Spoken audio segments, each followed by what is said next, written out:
Good morning, everybody. You know, when I went into the Army many years ago, we had a oath we took.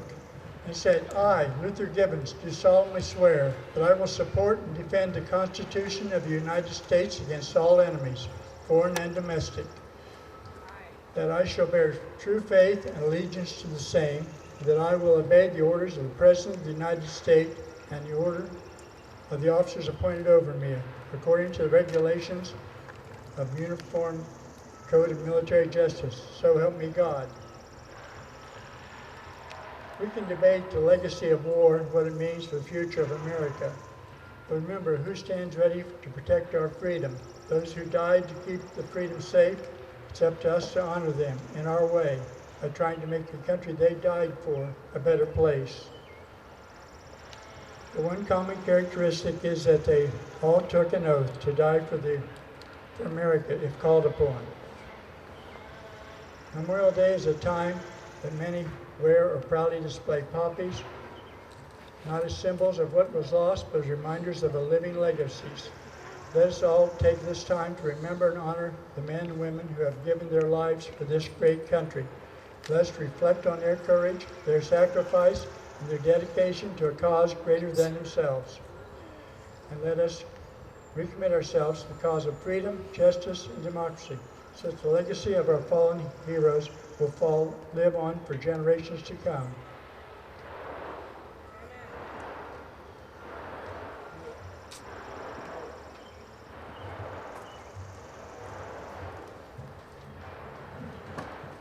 Welcome everyone to the 2023 Memorial Day celebration.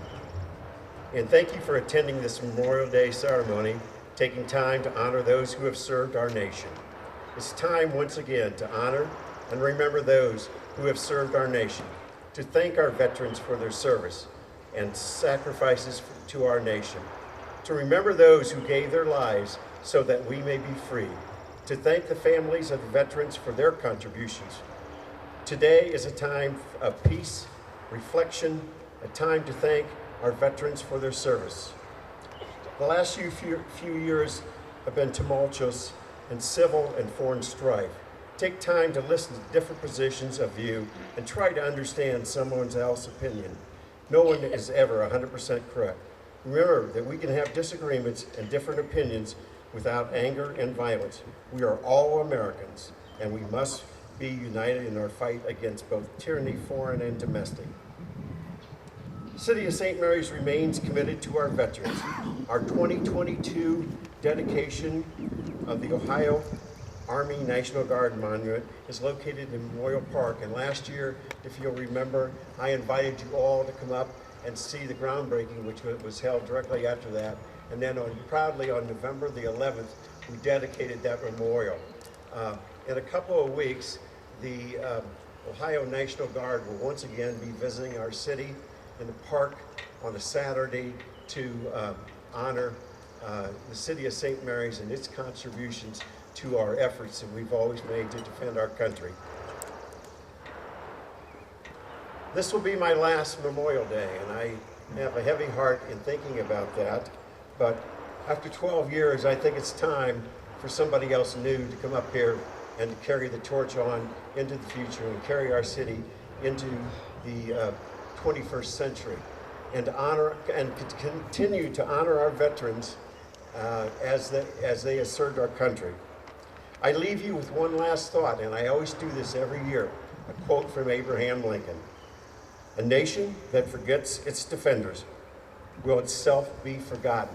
It's a very profound statement, and I think that we always should continue to honor our veterans because they and their families have given a lot to this nation.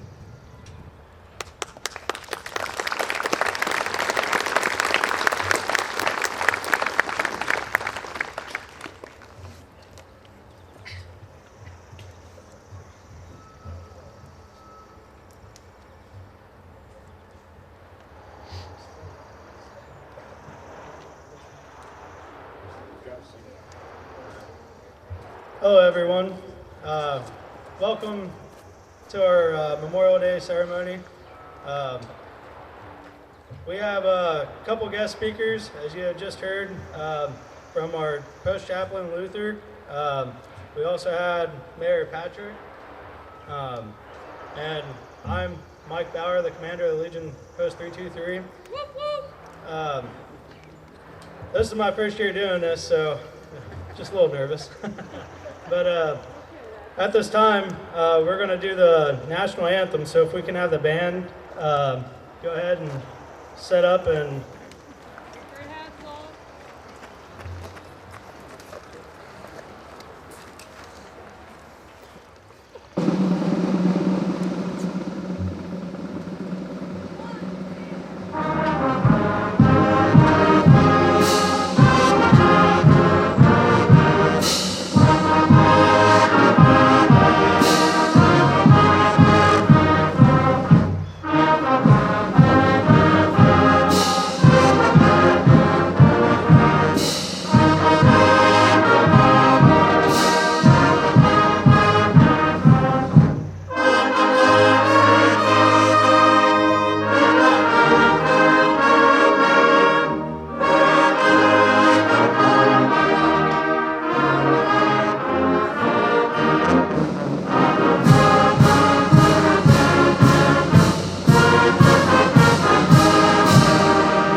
All right, you all may be seated. Next up, we're going to do the patriotic tribute from the Memorial High School Band as well. So you guys may go ahead.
Thank you. Next up, we have Jetta Van Gundy. She's gonna give you guys a speech.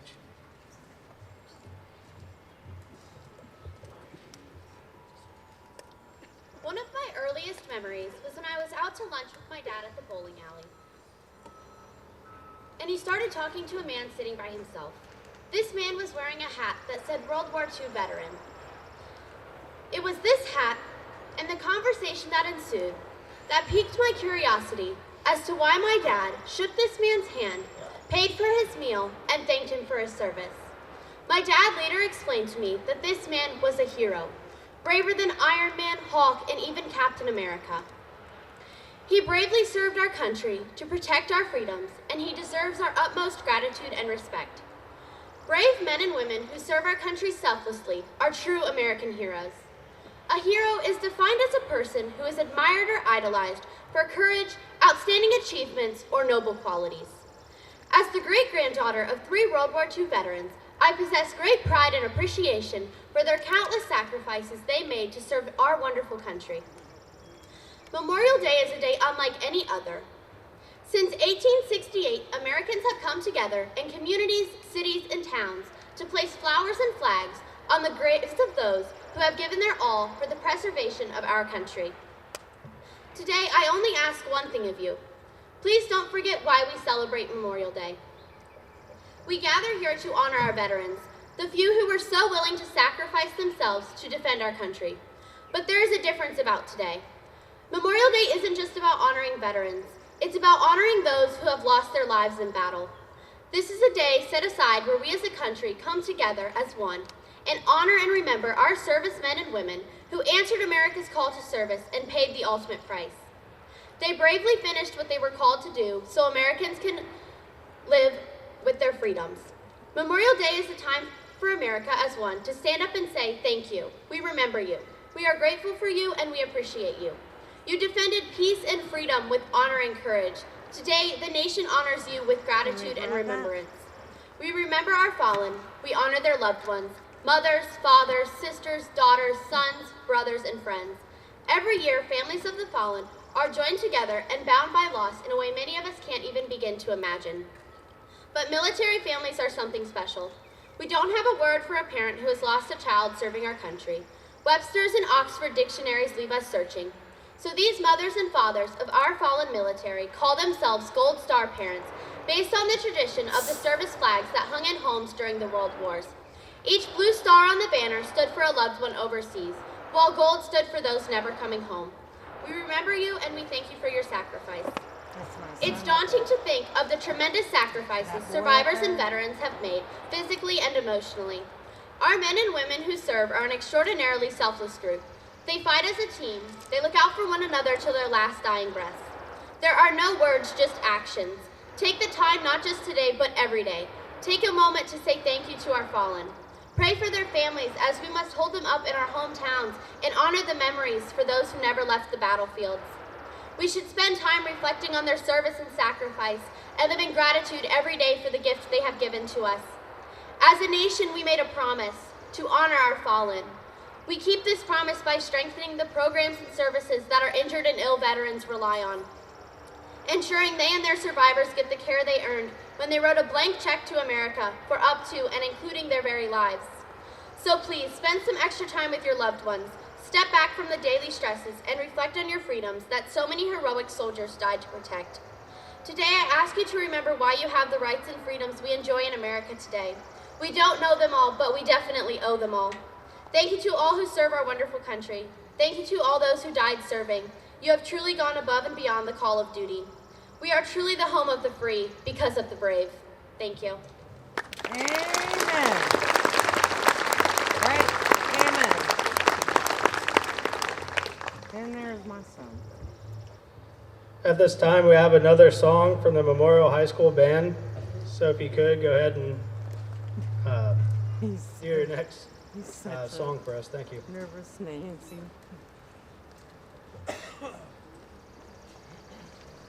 He's marking it off of his list.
Thank you.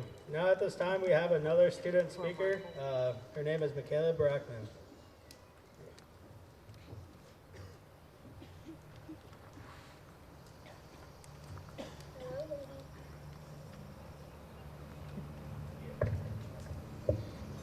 Hello, ladies and gentlemen. We are here today to honor our heroes, to remember their achievements, their courage, and dedication, and to say thank you for their service and sacrifices, because they gave their lives fighting for our freedom.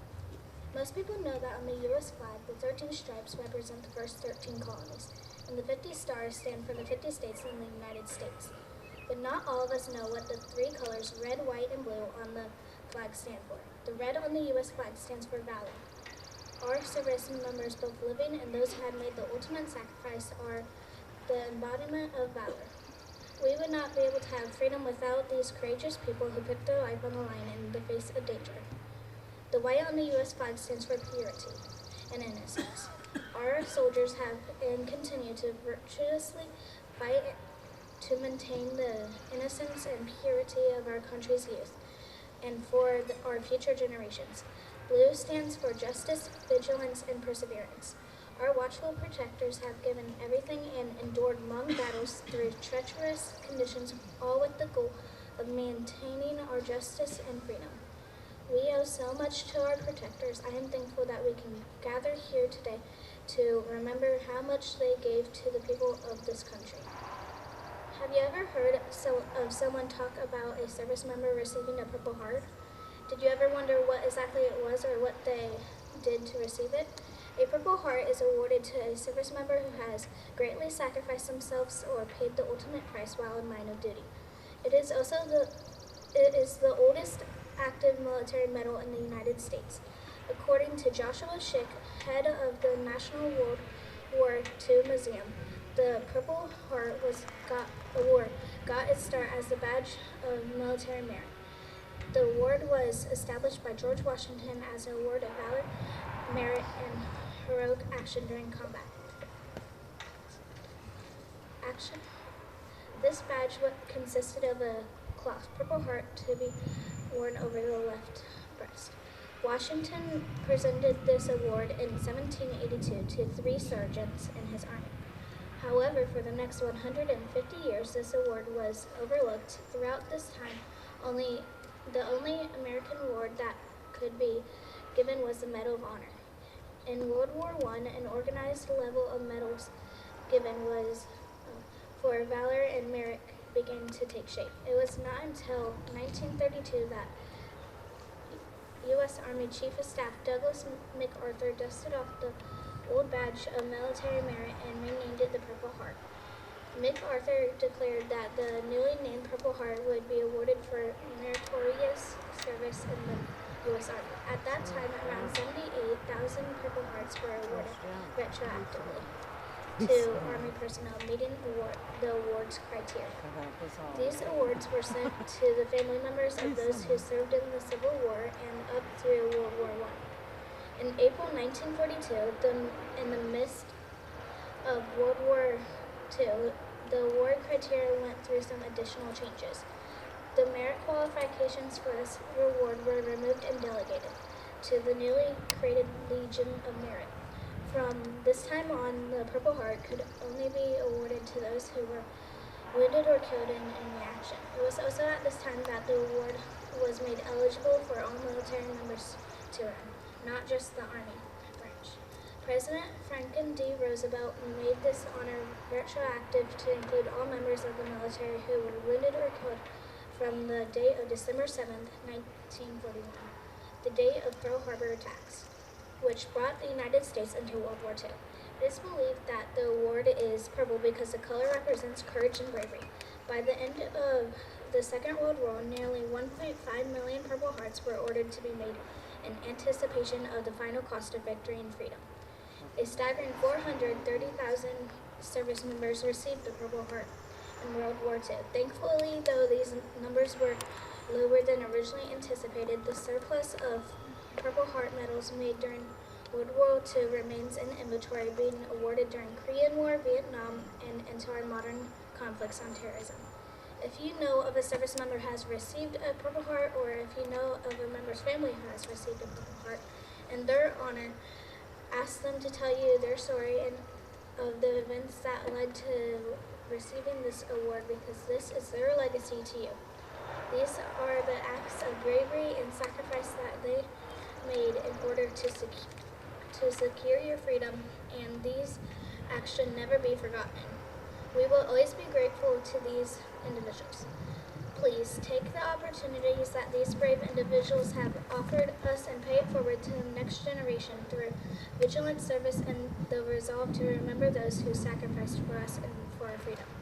We must continue this great legacy for the nation's future generations. Thank you all, and may God bless the USA.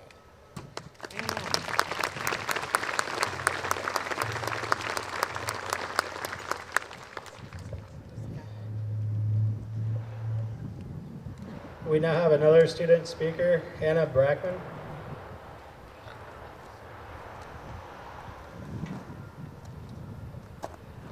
Good morning, ladies and gentlemen. Before I begin, I would like to recognize all of the members of our military who have served or are currently serving. Thank you for keeping us safe and free. Can we please give our service members a round of applause?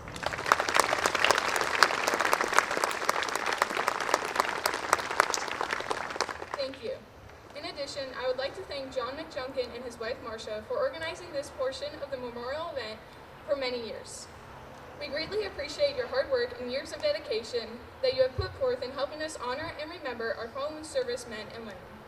I would also like to thank Jack Hegerman for taking over those duties this year in their absence. But the most important reason we are here today is to remember and thank the service members who have paid the ultimate price for our freedom. We will be forever grateful for this irreplaceable gift. In addition, I would like to thank the families of our service members for your gracious and unending support that has allowed them to persevere in their vigilance for our country's freedom. We appreciate you all. Many people think of Memorial Day as the first day of summer, a day off work, or even just a day to pull out the new grill and have family over. But though we may enjoy these freedoms, Memorial Day is so much more. Since the Revolutionary War ended, nearly 646,596 American soldiers have sacrificed their lives for our freedom. They left their homes, families, and friends, and the way of life behind so that we could have liberty, rights, and the ability to live our lives to the fullest. Elmer Davis once said, "This nation will remain the land of the free only so long as it is the home of the brave." Every soldier steps onto the battlefield prepared to give their lives for our freedom. To those soldiers, we owe our gratitude, our gratefulness, respect, and recognition. Once known as Decoration Day, Memorial Day is a time to remember and thank our fallen soldiers for their sacrifices. On May 5, 1868, the head of the Grand Army of the Republic declared Decoration Day as a time for Americans to remember our fallen soldiers who have died for our freedoms. The day was used to decorate graves of the fallen soldiers with flowers and flags. The date was later changed to May 30th by General John A. Logan. In 1971, the federal government declared Decoration Day a federal holiday. At this time, the name was officially changed to Memorial Day. Whether you knew it as Decoration Day, or if it's always been Memorial Day to you, the respect and recognition we give these men and women who have died serving our country should not just be celebrated one day of the year. These soldiers have made the ultimate sacrifice, and we must take the time of our everyday lives to respect and honor these servicemen and women who have given up their lives to give us the freedom to live ours. The respect and admiration we show our fallen soldiers is our way of paying tribute to their memory and all that they have accomplished throughout their lives. Commonly, we do so by visiting their grave sites or placing flags, wreaths, or other tokens of our appreciation. While walking through cemeteries, an interesting sight to see is coins laid on graves. Many understand not to remove the coins, but very few know the true meaning of the penny, nickel, dime, and quarter. When you lay a penny on a soldier's grave, you are showing that you stopped and showed respect to that brave serviceman or woman who died so you can have the freedom you have today. Laying a nickel represents that you attended boot camp with that individual. A dime shows that you served in the armed forces with them. Lastly, the quarter represents that you were with that hero through their final moments. But their final resting place should not be the only place that we pay our tribute to these phenomenal individuals. To truly honor the lives, we must share their astonishing story with our friends and family to secure their memories and sacrifices. As we depart from this ceremony and go our separate ways, let us all remember the sacrifices these soldiers have made in order to grace us with the great gift of our freedom. I would like to thank you all for allowing me to speak today, and I would ask for all of you to take the time to remember these men and women of valor, not just today, but every day. Visit their final resting spots, donate to organizations who help recognize these individuals and maintain their memorials. Pass along their stories to the younger generations, and thank their family members for their support, and give thanks to all of our living service members who have followed in their footsteps and sacrificed so much for our freedom. You will remain a constant in our thoughts and always in our prayers. Thank you for your gracious gift. God bless you, and God bless this wonderful nation of America. Thank you, and have a wonderful day.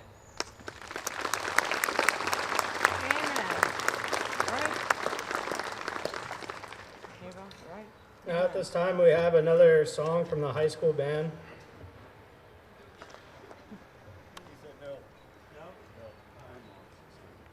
All right, we'll go ahead and move on then. We have another guest speaker, Reverend Tim Benjamin.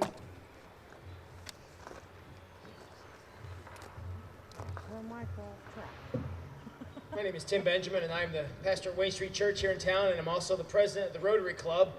One of the projects that Rotary has taken on this year is the renovation of this building in which we stand now, and I hope that you'll hang around for a few minutes after we conclude to come in and see this. It has made a tremendous change in the past 2 months. Thanks to Paint Brothers for your work in here, and thanks to Rotary for your support, as well as many of the anonymous donors who were part of making this happen.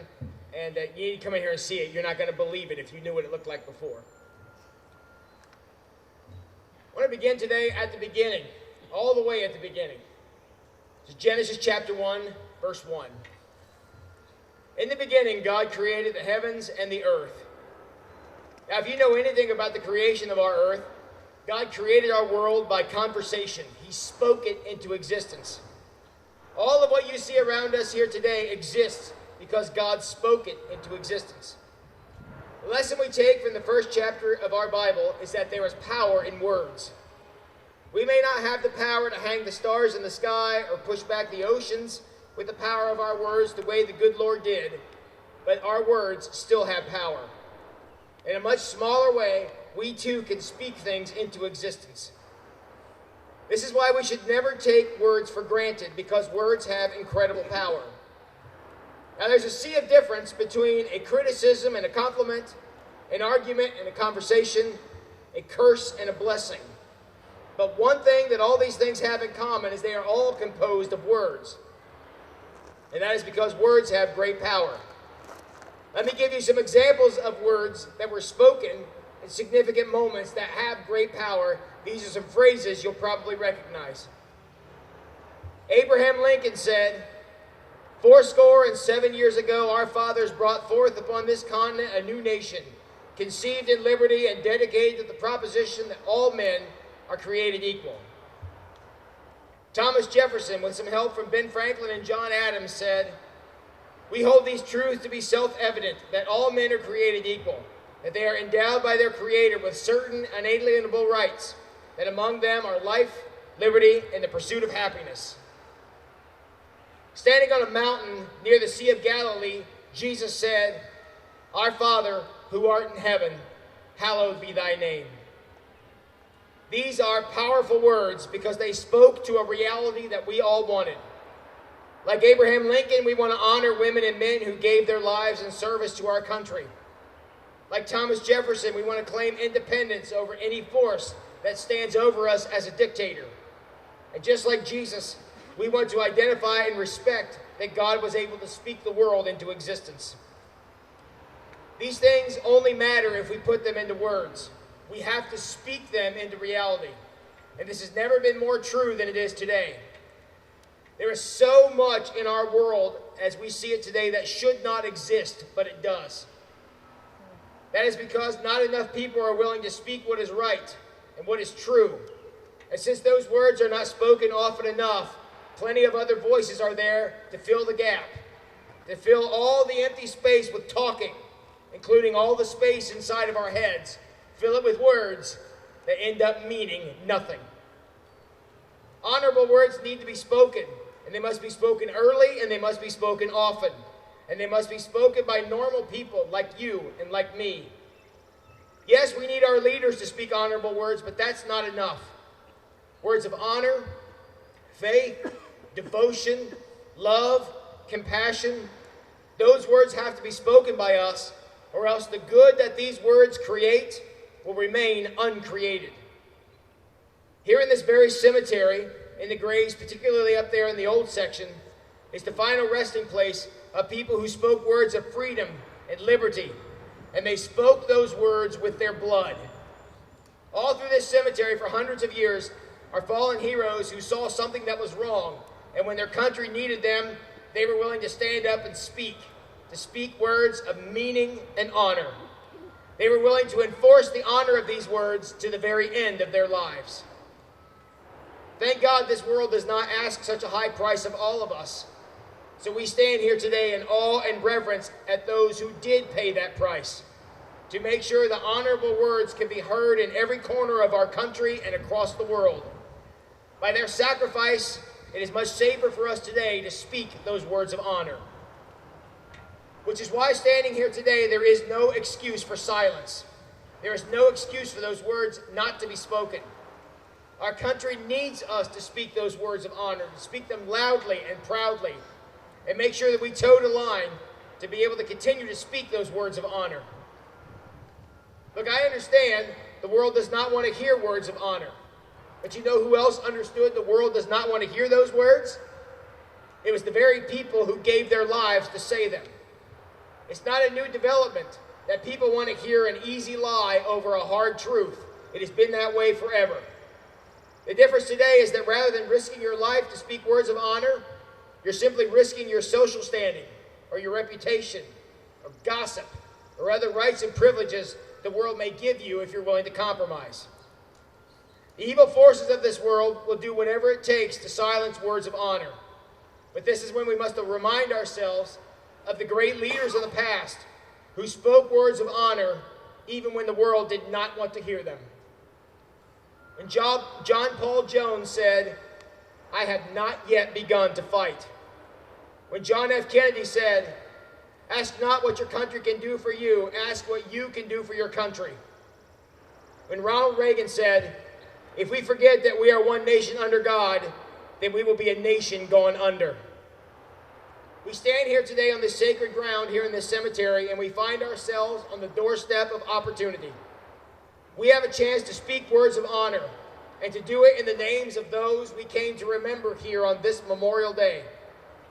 We have been given that opportunity because we live in the land of the free because of the brave. And what we must keep in mind is that we become what we honor with our words. We will become what we speak into existence. This Memorial Day weekend, we are challenged by our world to speak. Will the world hear words of honor that it longs for, or will the world hear more of the same meaningless chatter that fills the entire world with nothing but noise? As it stands here today, our children are listening. What will they hear? Amen. Amen. You're exactly right. What are these things? Thank you, Reverend Tim Benjamin. All right. Now at this time, I would like to say a few words. For our fellow Americans, we do not forget, whether it's an hour ago or a century ago, we remember. Just ask the families of Angus Nelson and James Frost. These two Coast Guard heroes were aboard the cutter Tampa as it escorted the merchant steamers between Allied ports during World War I, sunk by a German U-boat in 1918. 111 Coast Guardsmen and 4 Navy sailors lost their lives. A flaw in the awards criteria did not permit Coast Guard veterans from receiving the Purple Heart for actions that occurred before World War II. This injustice has been corrected, and just this year, the families of Fireman McLean and First Lieutenant Frost finally received the medals earned long ago by their heroic ancestors. The Coast Guard continues to identify families whose ancestors still have not received the medals that they have earned. It is just another example of the country honoring all of the fallen heroes, regardless of many decades or centuries have passed. Pascal Pula, a member of the Kiowa Nation, enlisted in the U.S. Army in 1942. He was awarded the Purple Heart and Silver Star while serving with the 4th Infantry Division in Belgium.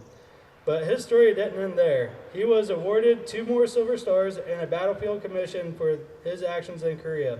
In 1962, Lieutenant Pula retired after a successful 20-year Army career. When his 3 sons went off to Vietnam, Pula felt compelled to once again enlist a few years after his military retirement. He sacrificed his commission to serve as a senior NCO in combat. On November 7, 1967, Pula led a squad that was ambushed during an operation in Lac Nia. Hit by fire, he attempted to pull one of his wounded soldiers to safety before succumbing to his own wounds. First Sergeant Pascal Pula, a veteran of 3 years, was awarded his 4th Silver Star and 3rd Purple Heart. We were here today for heroes like Pascal Pula, people who have given all that they can give so that others can enjoy freedom. The American Legion family has a special obligation to honor and remember First Sergeant Pula and all of our country's fallen heroes. We were founded in the aftermath of World War I, which claimed the lives of more than 116,000 Americans. We honor the heroes of all wars, not just on Memorial Day, but through our daily commitment to ensure that America remains a place worthy of such sacrifice. We honor these heroes by supporting those who are currently serving in our armed forces, whether at domestic base or in a combat zone. Military service comes with inherent dangers. On March 29th, 9 young soldiers with the Army's 101st Airborne Division lost their lives when 2 Black Hawk helicopters crashed near Fort Campbell, Kentucky.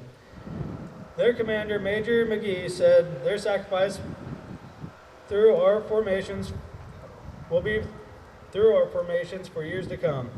It is felt as well, and you can rest assured it will always be painfully felt by the Gold Star families who will mourn them for the rest of their lives. Rosanna Powers is a Marine Corps veteran. On August 17, 2004, her brother, Lance Corporal Caleb Powers, lost his life in Iraq. The very next day, Rosanna's fiance, Marine Sergeant Richard Lord, was also killed there. In a Fox News cemetery commentary, Rosanna wrote, "We can debate the war's legacy and what it means for the future of American foreign policy. But remember who stands ready to protect our freedom, to have those debates, and remember those who died to keep that freedom safe. It's up to us to honor them in our own way by trying to make the country they died for a better place. When politicians debate the cost of veterans' benefits, we should remember the price already paid, not just by the fallen heroes, but by the veterans and family members like Rosanna Powers. This, ladies and gentlemen, is the true cost of war. The men and women who died for our freedom represents the diverse patchwork that is the United States of America. They were rich and poor, black and white, male and female. They were from cities, farms, suburbs, and many other places. They came from every ethnicity and background and political spectrum. In short, they look like any one of us. Their one common characteristic is that they all took an oath to die for America if called upon. We can ensure that the memories of these heroes and their sacrifices are not in vain. We can ensure that future generations understand the importance of service, sacrifice, and honor. We can ensure through our own community service that our country remains strong, free, and prosperous. Memorial Day is a time that many wear or proudly display poppies, not as symbols of what was lost, but as reminders of living legacies. As we gather here today, we are reminded of the words of President Abraham Lincoln of Gettysburg Address. It is for us, the living rather, to be dedicated here to the unfinished work which they who have fought here have thus far so nobly advanced. Today we are the living, and we are dedicated to continuing the work of those who have gone before us. We are dedicated to preserving the memory of our fallen heroes and declare our unending gratitude and support for their families. So let us take this time to remember and honor the men and women who have given their lives for this great country. Let us reflect on this courage, their sacrifice, and their dedication to cause greater than themselves. And let us recommit ourselves to the cause of freedom, justice, and democracy, so that the legacy of our fallen heroes will live on for generations to come. We continue to mourn their losses, but most of all, we celebrate their lives. Thank you, and God bless America and those who have made the ultimate sacrifice for our freedom. Amen.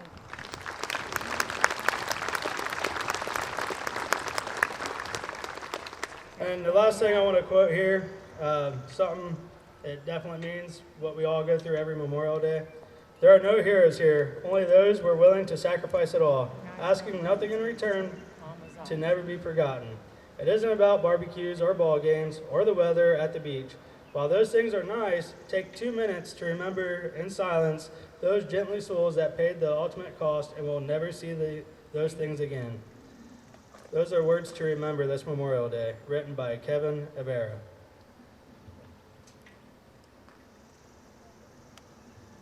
Now at this time, I would like to have the Memorial High School band do the Star Spangled Banner.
this time, we're going to do the tribute to the honored dead of the dead, the wreath ceremony. So at this time, I would like the commander of the VFW and Jack Hagerman to step forward and grab their wreath.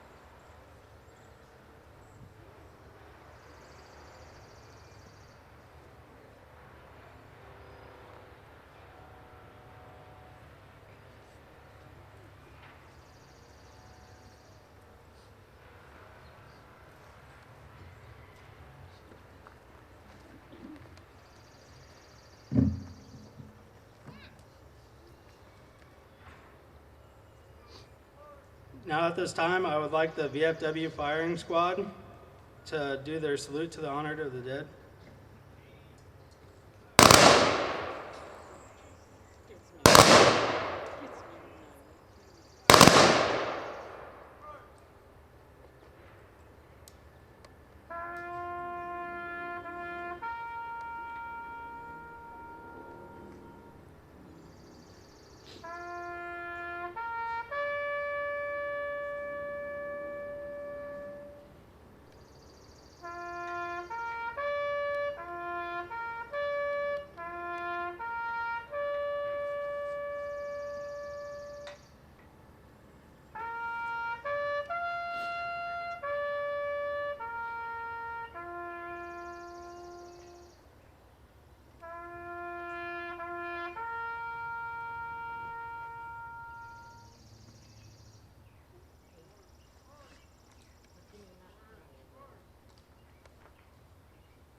Lord, give us the strength to have a sacred within us, selfless, unwavering devotion to duty, that we may never be found wanting of those qualities of spirit and of mind, which enable us to preserve hearth and home, the peace of our nation, and the tranquility of the world.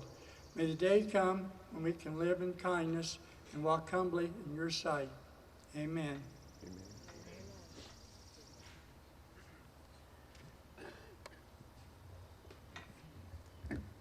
I'd like to thank you guys all for coming out, especially to the high school memorial band for coming out and doing some of the songs for us. And I'd also like you guys to give a round of applause to not only the band, but our speakers that we had today as well.